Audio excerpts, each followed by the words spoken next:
Hey guys, Cardfight here, and today I'm here with a pretty quick video. If you guys haven't seen Different Fights video on G Guardians, you should go check it out because he does a much better job at explaining these kind of things than I do. But I'm just gonna do my own take on it, sort of.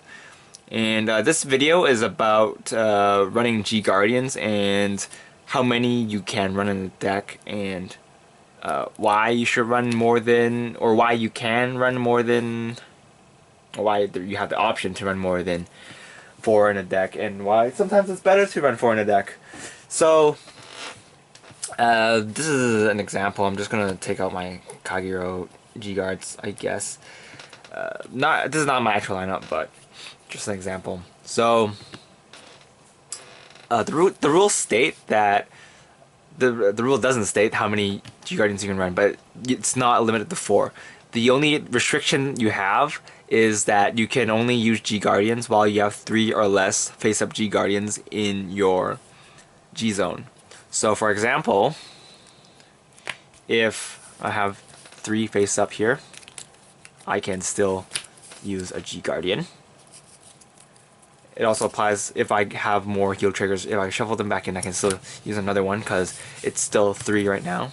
And then after I use them, they will go into my G zone.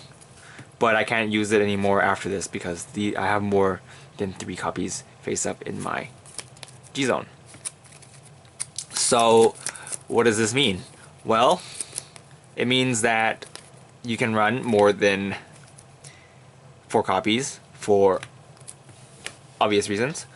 It doesn't state in the rules that you can't run more than 4 G Guardians in a deck or in your G zone. So why you should run 4 is because some decks have really good G Guardians. For example, Kagero has a pretty good G Guardian. They are a control deck, and with the G Guardians they have now, it makes them an even better control deck.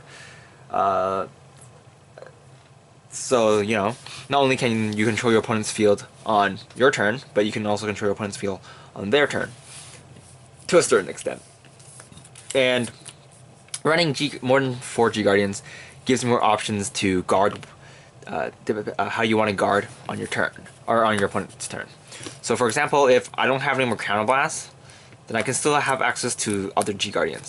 Versus if you run 4 G Guardians, for example, if I'm running something like this or something like this, if you're running 4, something like this, then you don't really have a quote-unquote generic G Guardian that you can use for free.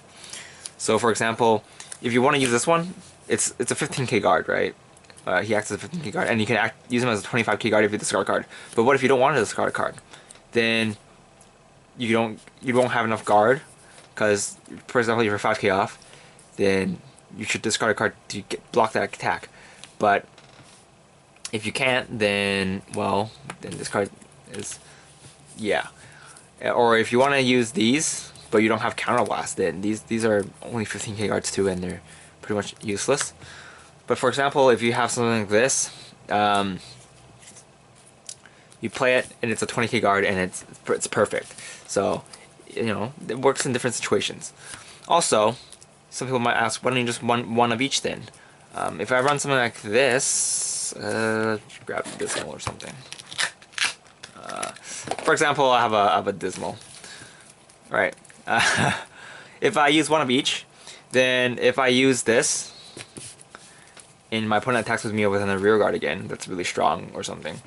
Or if they're playing something like Aqua Force with Tidal Assault, or something like Victor with Shazanda, then I can't kill it off again, for example. So if I have 2, then I can at least kill them off twice. But if I have 1, then I can only, you know, fend off 1 Shazanda or 1 Tidal Assault. So running multiple copies of a G Guardian helps you use useful cards more than once. So it's the same reason why people want to run multiple copies in decks. Not only would you want to draw into them more often, but you want to be able to use them more often, even if after you use them and they're dead. So yeah, it's, you know, pretty nice to have lots of options. And for, you know, decks that don't have that many good strides yet, running more G Guardians, you know, definitely helps, because then you'll have more options to guard with, and you have cost to flip if you need to. Keep in mind, if you do pay a cost, pay it for as a cost. If you flip it, it will count as a G Guardian face up. So you're gonna restrict the amount of times you can use G Guardian. So keep that in mind, because some people might misplay like that. They're like, oh, I'm not gonna use this G Guardian, so I'm gonna flip face up. But then they don't realize that since it's face up, it counts towards the limit you can use for G Guardians. So that's pretty much it for this video, I guess. It's kind of short, and I think DifferentFight does a much better job. He does it more in depth, so go check him out, show him some love, and yeah, I'll see you guys later. Bye!